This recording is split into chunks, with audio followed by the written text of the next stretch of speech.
మీ అంతు తేల్చేస్తారు. ఇతను వాడు ఆడ చేశాడు, నాకే తెలియదు బాబు. స్వామి, ఇక మీరు జ్ఞాన నేత్రం మూసేయండి, కళ్ళజోడు పెట్టుకుని ఒరిజినల్ కళ్ళతో చూడండి. చూసారా, పని అయిపోయి దున్నపోతు వచ్చేసింది, వారికి జ్ఞానం వచ్చేసింది. ఏమి ధర్మలింగ, డబ్బు ఇచ్చేదవా మాతో వచ్చేదవా? ఉండండి. చూసారా మరి, ఈ మధ్య యముండ గారు ప్రాణాలు తీయడంలో వెరైటీ ప్రదర్శిస్తున్నారు. మర్యాదగా నువ్వు కొట్టేసిన డబ్బు తీసుకొచ్చి ఇచ్చావా సరే సరే, లేదా నీ చేత మీ ఆయన ప్రాణాలు తీయిస్తారు, నిన్ను జైలుకు పంపిస్తారు. యముండా, పోనీ ఆ వెధవ డబ్బు ఇచ్చేయండి, లేకపోతే నేను మిమ్మల్ని చంపాల్సి వస్తుంది. అలాగేనే అయ్యా దెయ్యం గారు, ఆ డబ్బు బ్యాంకులో ఉన్నది, రేపు ఎవరినన్నా పంపిస్తే డ్రా చేసి ఇచ్చేస్తాను. నేను నమ్మను. యముండా, అమ్మ తోడు, మా ఆవిడ మీదొట్టు, నా మాట నమ్మండి, రేపే ఇచ్చేస్తాను. ఇవ్వకపోతే నా ప్రాణాలు తీసేయండి. యముండ గారు, రేపటిదాకా వీళ్ళకి ఆయుష్ ఉందా? ఉంది. మాట తప్పితే అకాల మరణం తప్పదు. మీరు కళ్ళు మూసుకోండి, మేం పారిపోవాలి. అదంతే, మేం పారిపోయేటప్పుడు మీరు చూడకూడదు, చూస్తే ఇప్పుడే చస్తారు. మూసుకోవే. అమ్మయ్యా, వెళ్ళిపోయారు. గురు కొమ్మునిగింది, వెరీ వెరీ బ్యాడ్ న్యూస్. ఏరా, ఇంటి వనరు ఊరి నుంచి వచ్చాడా? కాదు బాసు, ఉషకి వేరే పెళ్లి సంబంధం చూశారట, ఈ రోజే పెళ్లి చూపులు. ఉషకి పెళ్లి చూపులా? అబ్బా ఏంటి నాన్న ఈ నడక, నడుచుకుంటూ పెళ్లి చూపులు వెళ్తే ఎంత చీప్ గా ఉంటుంది. చీప్ అంటే చీప్, మన వంశంలో కాలి నడకన పెళ్లి చూపులకు వెళ్ళటం అలవాటు, అదే అచ్చొచ్చిందని చదువు. పదా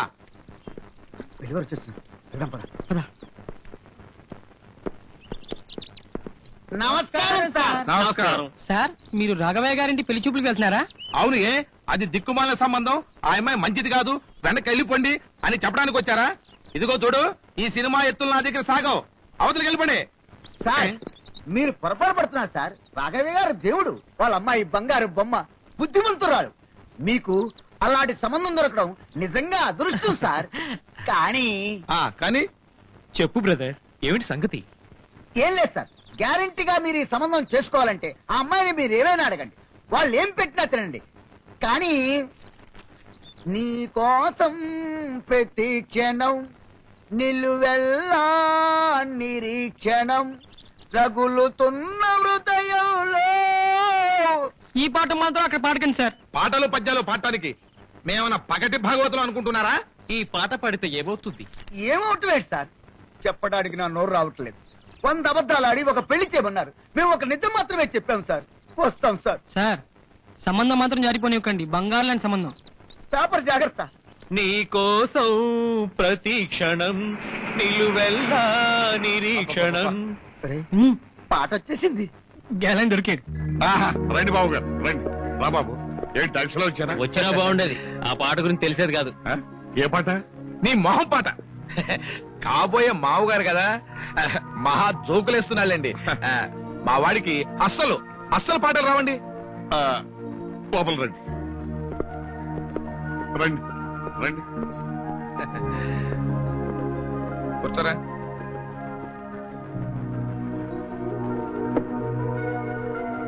మీలో మా అమ్మాయి గారు కాబోయే మొగుడు గారు ఎవరండి? ఓ సన్నాసి వార్రా, వీడు తుకారామని మా ఇంట్లో పనికొరాడండి. పేరుకు పనివాడే గాని మాతో కలిసిపోయాడు. డ్రింకులు టిఫిన్లు ఇక్కడ తినేస్తారండి, పొట్లం కట్టి ఇంటికి ఇచ్చామంటారండి. అంటే ఆఖరిలో మన స్పృహలో ఉండని ఉద్దేశమా? అంటే ఆ పాట నువ్వు నోరెత్తకరా. రేయ్, ఇట్రా. నిన్ను అనవసరమైన వాగుడు వాగుద్దని చెప్పానా?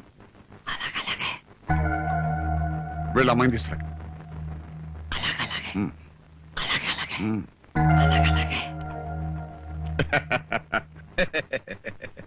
ఏం బాబు, సంగీతం ఏమిటి?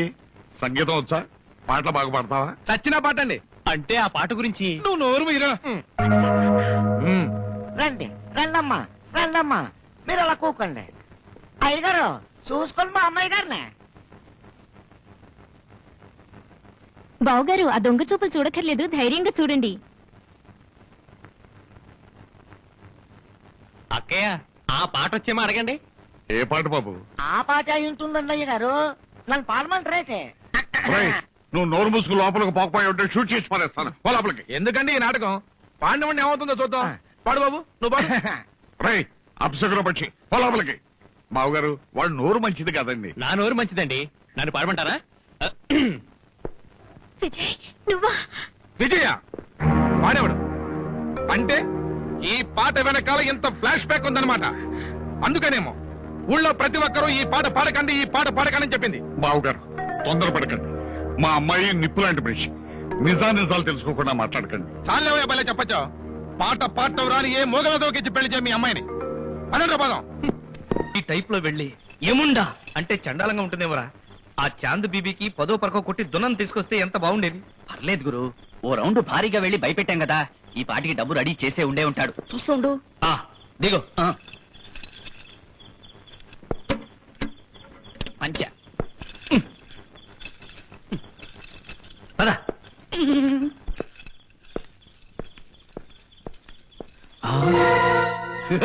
ఏముండా నీ బొంద తాళం వేసింది. ఆ ధర్మలింగం గారికి అనుమానం వచ్చి తాళం వేసుకు పారిపోయాడా? లేదు గురు, అనుమానం వచ్చుంటే ఈ పాటికి జనాన్ని పోగు చేసి యుద్ధానికి దిగి ఉండేవాడుగా. బహుశా డబ్బు తీసుకురావడం బ్యాంక్ వెళ్ళి ఉంటాడు. వెయిట్ చేద్దావా? అర్ధరాత్రి పూట బ్యాంక్ బార్లే ఉంటాయిరా, అది కూడా మద్య నిషేధం. అయినా ఎలా తప్పించుకుంటాడో నేను చూస్తాను. చూసా మరి, దున్నుపోతా ఎలా అదా చేశాలో. చీ పద.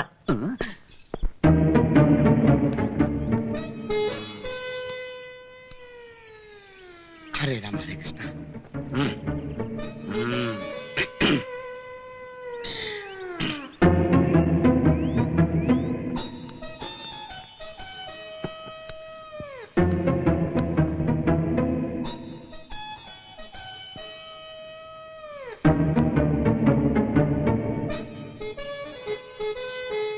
ఎవరో చెప్పుకో చూద్దాం. అబ్బా ఆ మాత్రం కనిపెట్టలేననుకుంటున్నారా? నా కడుపులో పెరిగే బిడ్డకి తండ్రి. అదేంటి ఏమైంది? ఆకాశం విరిగి నెత్తి మీద పడ్డట్టయింది. అది సరే, ఏంటన్నావు? నీ బిడ్డకి తండ్రి అంటే నువ్వు? దాంట్లో అంత ఆశ్చర్యం ఏముంది? Just natural. ఎంజాయ్మెంట్ కి బిల్లు వచ్చింది. Current bill, water bill, phone bill, అలాగే ఇది కూడా. అంటే అప్పుడప్పుడు తప్పుడు బిల్స్ కూడా వస్తుంటాయిలే. అంటే ఏంటి నీ ఉద్దేశం? అంటే అది నా బిల్లా, చచ్చిపోయిన ఆ విజయగాడి బిల్లా అని. విజయ్ మీద మోజు పడ్డానే గాని అతను ఎప్పుడు హద్దు మీరలేదు. నీలా పూజలు చేస్తూ పాడు పనులు చేసే రకం కాదు విజయ్. సర్లే, వాడు పోయాడు, నేను ఎలాగో నిన్ను పెళ్లి చేసుకోను. నువ్వు వెంటనే డాక్టర్ని కలిసి అబార్షన్ చేయించుకుంటే మంచిది. నాకు అలా మనసు ఒప్పట్లేదు. నేను తల్లిని కావాలి. అయితే ఒకటే మార్గం. ఏమిటది? విజయ్ బతుకున్నప్పుడు నిన్ననేక సార్లు అవమానపరిచాడు, నీ పరువు తీశాడు. విషయం మర్చిపోయావా?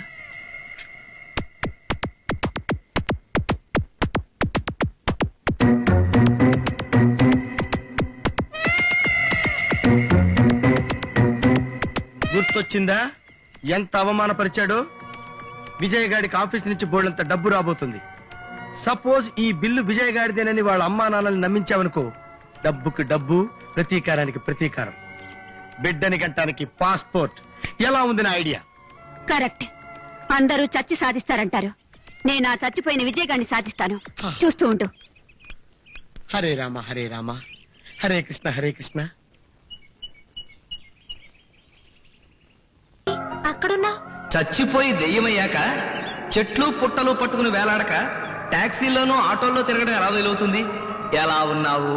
విజయ్ కిందకి రా విజయ్ ప్లీజ్, నిన్నే. అయితే కళ్ళు మూసుకుని పెద్దగా విజయ్ అని పిలువు, వస్తా. అలాగే. విజయ్!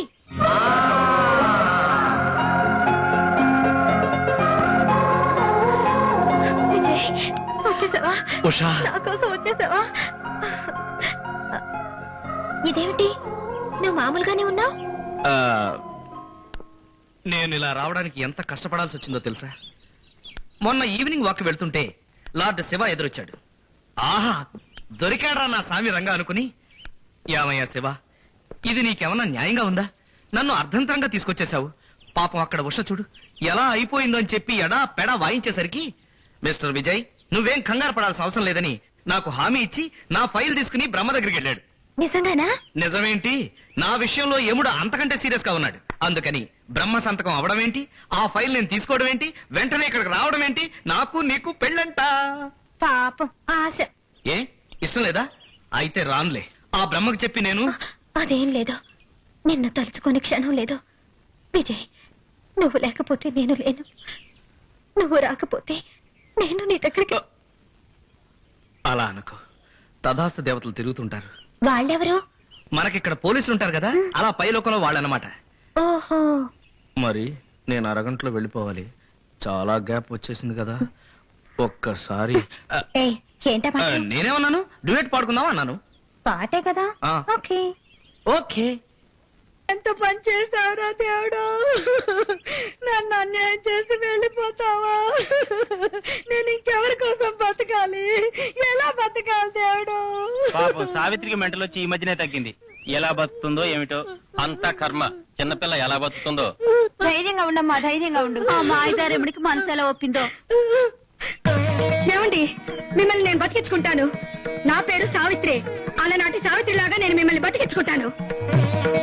ఓ అష్ట దిక్పాలకుల్లారా, పంచభూతాల్లారా, ఓ ముక్కోటి దేవతల్లారా, నేనే నిజంగా పతివ్రతనైతే, నిజంగా చచ్చిపోయింది నా మొగుడే అయితే, వాడికి నిజంగా నేను ఒకదాన్నే పెళ్ళాన్నైతే, నా మొగుడు ప్రాణాలు తీసుకెళ్లి ఆ యముడు నాకు కనిపించుగాక.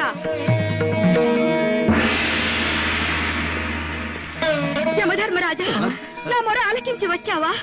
నా పతి ప్రాణాలు తీసుకెళ్తావా? లేదు, నేను నిన్ను పోనివ్వను.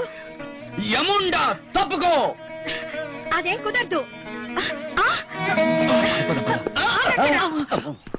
పిచ్చి పిచ్చి వేషాలు వేసావంటే చీపురు కట్టి తిరగేస్తాను. నీకు నామవుడు దొరికాడా? నేను అసలే మా పతివ్రతను.